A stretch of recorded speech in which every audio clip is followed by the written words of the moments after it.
Yuza zambe na bazambe. Yuza zambe na bazambe. Yuza zambe abazambe. Yuza zambe abazambe. Yuza zambe abazambe. Yesu na chilaka motema. Yonde na chilaka motema. Yonde na chilaka motema. Yonde na chilaka motema. Yonde na tutela katolo. Yawe na tutela katolo. Yonde na tutela katolo. Yonde na tutela katolo. Papa. Cherchez Dieu. La Bible dit, cherchez l'Éternel pendant qu'il se trouve. Invoque les cas il est prêt. Bien-aimé dans le Seigneur. Na monate muto lukanzambe asala désespéré. La Bible dit, il y a encore de l'espoir pour tous ceux qui vivent. Mais l'igina yebisa yo, yo oyo mo traverser ba moment noir. Yo oyo komi na suka. Na l'igina est-ce qu'on yebi le Dieu tout puissant? Est-ce qu'on yebi nzambe oyo pesaka ba solution? Est-ce qu'on yebi nzambe oyo longolaka batu na malheur? Soki oluki ye akolibonisa makati na yo. Soki oluki nzambe te na problème oyo oza nango, nzambe akobwaka yo, nzambe akosundola yo.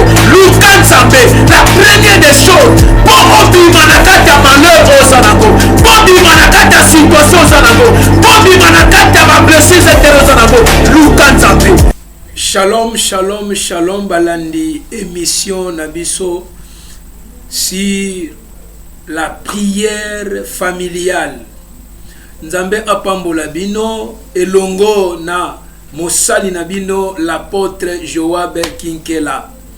Et je vous rappelle que vous êtes ici Maman Mokonzi TV. Nzambe apambola bino mbote na Mama Anne Kalambai, couple Kalambai. Nzambe apambola bino bo pesa biso ndingisa ya kolekaka na chaîne oyo en ligne afin que bana nyoso ya nzambe, bana nyoso ya Mama Mokonzi baleka na kozala édifié. Nzambe azwa lokumu lolenge tozoko lekaka na kati ya émission na biso la prière familiale. Eza émission oyo to bondela kanango pona ba famille, bondela kanango pona ba couple, to bondela kanango pona ba fiancé, ba proposant, ba proposante.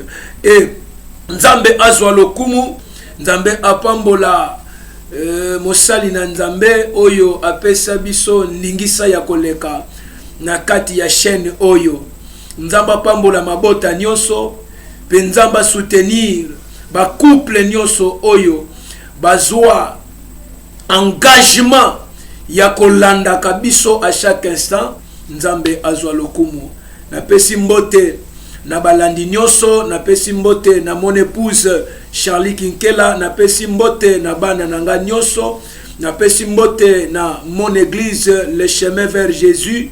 Nzamba pambola pe ba collaborateur nyonso oyo bazana biso na kati ya église bazoko evre na biso. Nzambe apambola bino. Et nangonga oyo tokoleka na ko partager mwa mukie pe na sima nango tokobondela thème oyo tobongisa ki pona to partager ngana bino eza comment sortir dans le malheur familial. Lo lenge nini tokoki ko bima na kati ya malheur ya ba famille. Bien aimé, famille oyo botami nango eza famille yote muto bandango. Eza na ba oyo ba banda famille wana, eza na ba oyo ba tika yango pe, eza na ba oyo ba ko continuer yango ti mokolo Yesu akoya. Esengeli to yeba, ba chrétien ba yeba que même si famille na yo eza na kati ya malheur, mais eza na mutu moko eza na capacité ya kolongola malheur wana.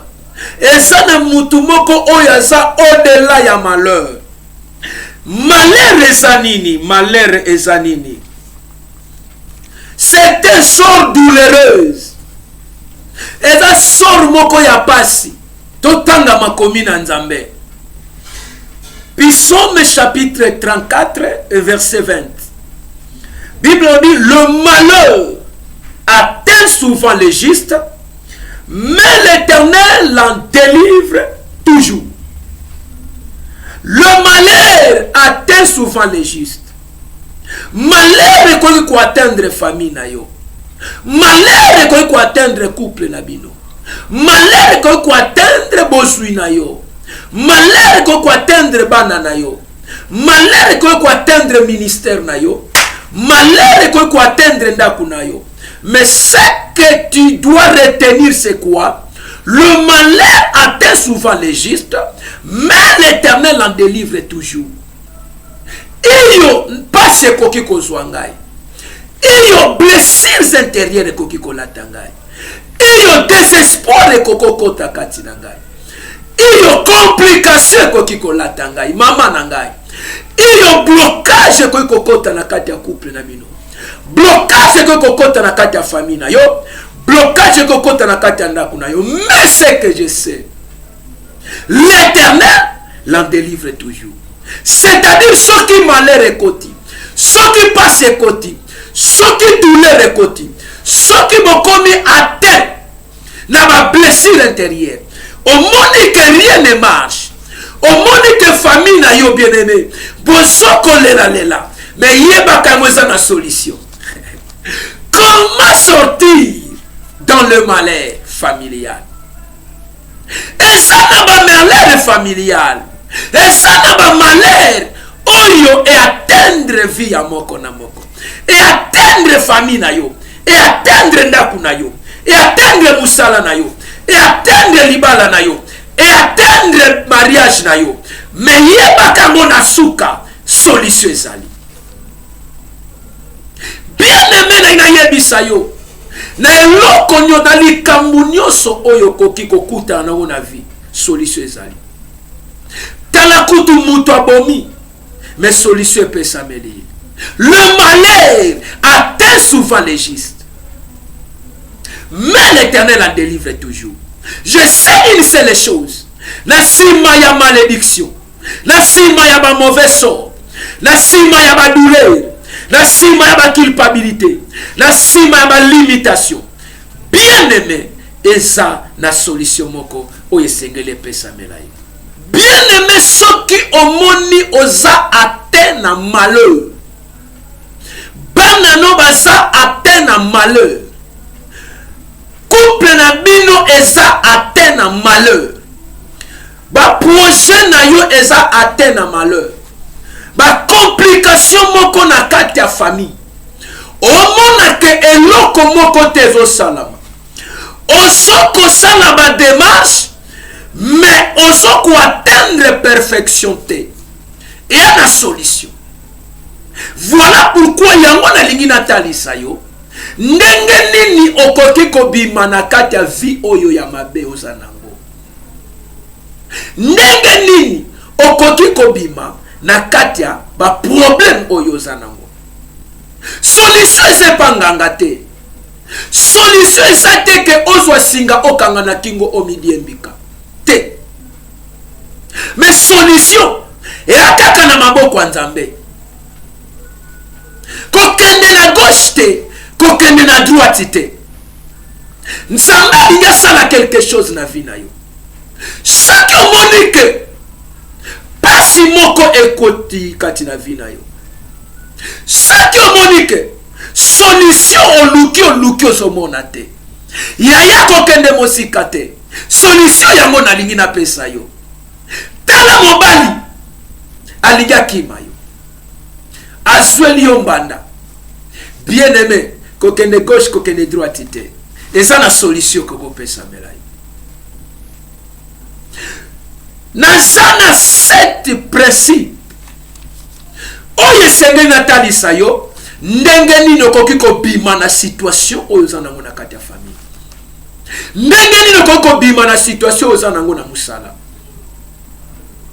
Balingi ba boto na yo musala, balingi ba longolo na musala, balingi ba pesa yo congé non provisoire mais congé ya libela ozoluka ndenge kokosala mais solution ezali onalinga pesa yo soki omoni ke vie na yo ekomi kodinda baprojet na bino ekomi kodinda yo na mobali bolingi bokabwana haleluya mobali alingi abimisa biloko no na ndako eya na solution bien aimé dans le Seigneur eya na solution ya liboso ezali chercher Dieu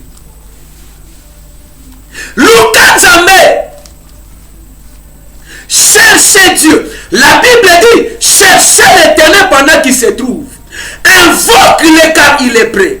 Bien-aimé dans le Seigneur. Na monate muto luka nzambe asala désespéré.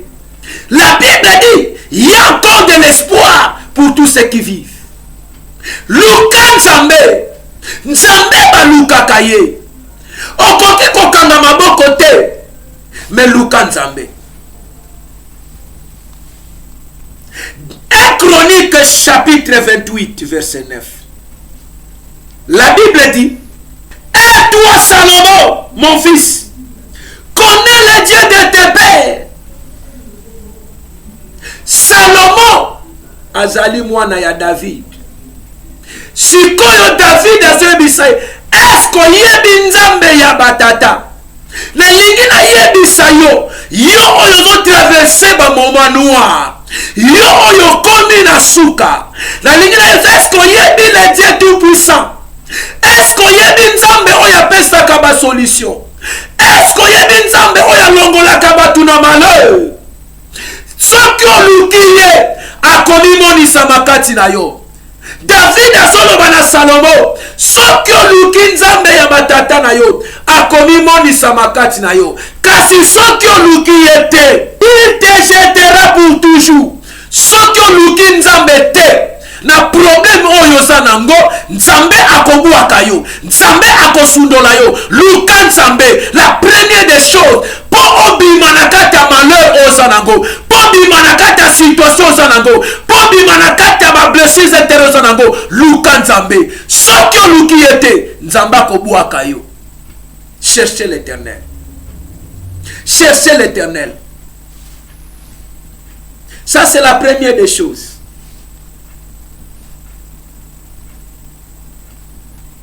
La deuxième des choses, la kata famille na bino bozo potana. Famille e panzana. Yaya na leki bayoka na kate. Papa na mama bayoka na kate. Bonda kumoko me boyoka na kate. Solution ezali. La deuxième des choses, comment sortir dans ces malheurs? La deuxième des choses, avoir une vie de prière intense. Avoir une vie de prière intense. Daniel chapitre 6, verset 13.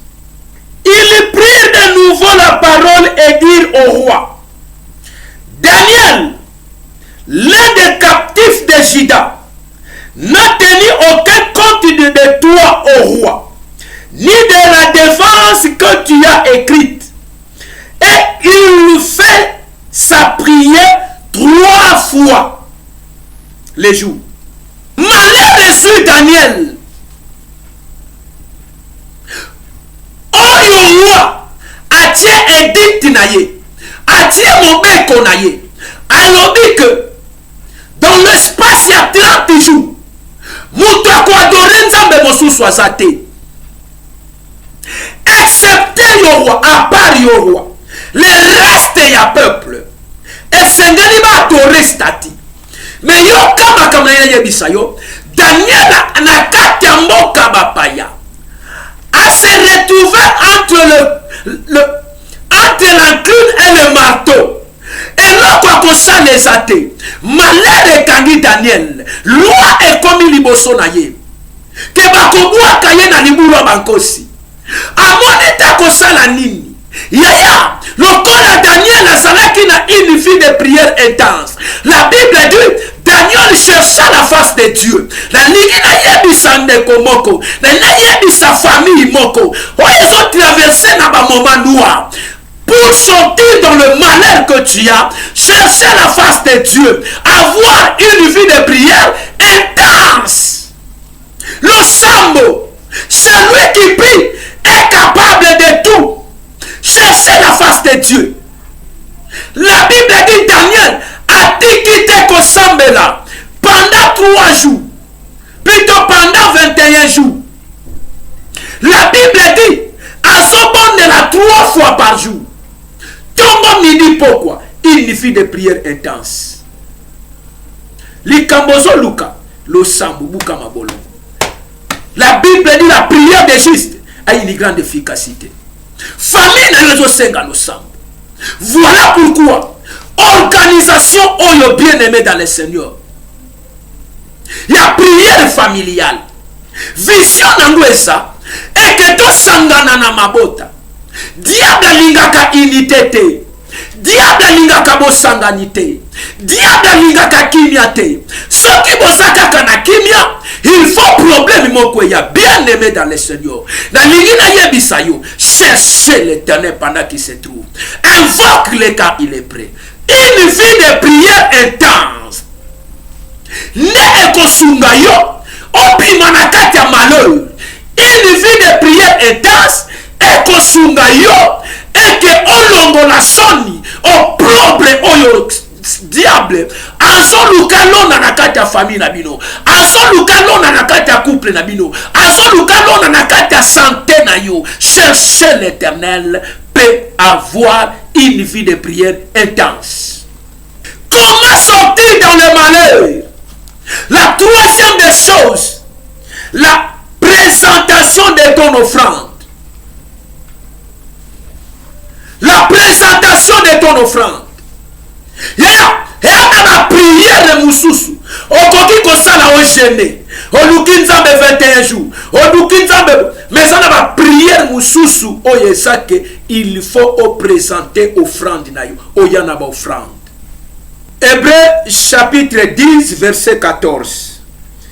Qu'est-ce que la Bible dit? La Bible dit ceci.